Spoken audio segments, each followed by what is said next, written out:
ഈ ഡിപ്രഷൻ എന്നുള്ളത് നമ്മൾ ഒരുപാട് കേട്ടിട്ടുള്ളൊരു വാക്കാണ്. ഒരുപാട് ആളുകളിൽ ഇപ്പോൾ ഡോക്ടറുടെ അടുത്തായാലും കൺസൾട്ട് ചെയ്യാൻ വരുന്ന പേഷ്യൻസ് മിക്കതും ഈ ഡിപ്രഷൻ എന്നുള്ളൊരു വേർഡ് കൊണ്ട് വരുന്നുണ്ടല്ലോ. എന്താണ് ശരിക്കും ഡിപ്രഷൻ എന്നുള്ളത്? ഡിപ്രഷൻ എന്ന് പറയുന്നത് ഇപ്പം കുറേ പേര് കയറി വരുന്നുണ്ട്. ഇപ്പം ഇന്നത്തെ കാലത്ത് ഇപ്പം ഞാനെപ്പോഴും പറയാറുണ്ട്, ഈ പഴയ കാലത്തെ ആൾക്കാർ ഡയബറ്റീസും ബ്ലഡ് പ്രഷറൊക്കെ ഈ ലക്ഷറി ഡിസോർഡേഴ്സായിട്ട് കണ്ടെങ്കിൽ ഇന്ന് ഡിപ്രഷനും ADHD ഒക്കെയാണ് ആൾക്കാർ. ഇപ്പം എനിക്ക് ADHD ഉണ്ട് അല്ലെങ്കിൽ എനിക്ക് ഡിപ്രഷൻ ഉണ്ടെന്ന് ഭയങ്കര ലക്ഷറീസ് ആയിട്ട് വന്നിരുന്ന് പറയുന്നവരൊക്കെയുണ്ട്. അപ്പം പലപ്പോഴും ഇവർക്കൊക്കെ നമ്മൾ ഡിപ്രഷന് ടെസ്റ്റ് കൊടുത്താൽ പോലും അവരുടെ ടെസ്റ്റ് റിസൾട്ട് നോക്കിക്കഴിഞ്ഞാൽ സിവിയർ ഡിപ്രസ്ഡ് ആയിട്ടേ വരത്തുള്ളൂ. അവരെല്ലാത്തിലും ഏറ്റവും വേഴ്സ്റ്റ് ടെക്ക് ചെയ്യത്തുള്ളൂ അറിഞ്ഞുകൊണ്ട് തന്നെ. Because I want to believe that I am depressed എന്ന് തോട്ട് പ്രോസസ് കൊണ്ട് ആൾക്കാർ വരുന്നുണ്ട്. അല്ലെങ്കിൽ I want to believe that I have ADHD.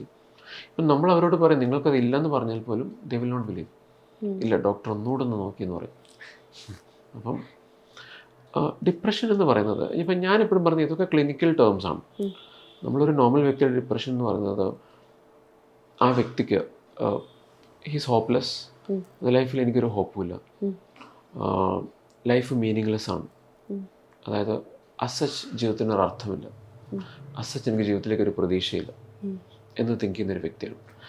നമ്മളെപ്പോഴും ഫിലോസഫിയിലൊക്കെ പറയും രണ്ട് കാര്യങ്ങളാണ് നമ്മളെ ജീവിച്ചിരിക്കാൻ ഹെൽപ്പ് ചെയ്യുന്നത്, ഹോപ്പ് ആൻഡ് ഡിസയർ. നമുക്ക് ജീവിച്ചിരിക്കാൻ, മുമ്പോട്ട് ജീവിക്കാനുള്ളൊരു പ്രതീക്ഷയും നമ്മുടെ ലൈഫിൽ നമുക്ക് എന്തെങ്കിലും ഒരു കാര്യത്തെ വെട്ടിപ്പിടിക്കാനുള്ള ആഗ്രഹം. അത് വെട്ടിപ്പിടിക്കുക എന്ന് വെച്ചാൽ ധനമാകാം, റിലേഷൻഷിപ്പ് ആകാം, നല്ലൊരു ലൈഫാകാം. ഹോപ്പും ഡിസയറും ഉള്ള വ്യക്തികളാണ്. അതുണ്ടെങ്കിൽ മാത്രമേ നമുക്ക് മുമ്പോട്ട് ജീവിച്ചിരിക്കാൻ ഒരാഗ്രഹം ഉണ്ടാകത്തുള്ളൂ. ഡിപ്രഷനുള്ള വ്യക്തികളെ നോക്കിക്കഴിഞ്ഞാൽ ഇപ്പോൾ പലപ്പോഴും ചിലർക്കൊക്കെ ഒരു സൂയിസൈഡൽ ടെൻഡൻസി കാണാം. ഞാൻ ജീവിച്ചിരുന്നിട്ട് കാര്യമില്ല എന്ന് തിങ്ക് ചെയ്യുന്ന വ്യക്തികൾ ഒത്തിരി, എസ്പെഷ്യലി ഡിപ്രഷൻ കണ്ടുവരാറുണ്ട്, എസ്പെഷ്യലി സിവിയർ ഡിപ്രഷൻ. അപ്പോൾ അവരെ നോക്കിക്കഴിഞ്ഞാൽ അവർക്ക് ലൈഫിൽ മുമ്പോട്ട് ജീവിക്കാൻ ഒരു ഹോപ്പുമില്ല, അവർക്ക് ലൈഫിൽ ഒരു ഡിസയറും ഉണ്ടാവില്ല. പലപ്പോഴും ഡിപ്രഷൻ സിവിയറായിട്ടുള്ള ആൾക്കാർ രാവിലെ ബെഡിൽ നിന്ന് എഴുന്നേൽക്കാൻ പോലും അവർക്ക് പ്രയാസം, ബെഡിൽ തന്നെ കിടക്കുക, ലൈഫിൽ ഒരു കാര്യവും ചെയ്യാൻ അവർക്ക് ഒരു ഡിസയറും ഉണ്ടാവില്ല. സോ ഞാൻ പറഞ്ഞത് depression means nothing but loss of hope in life, lack of desire in life and feeling that life is meaningless.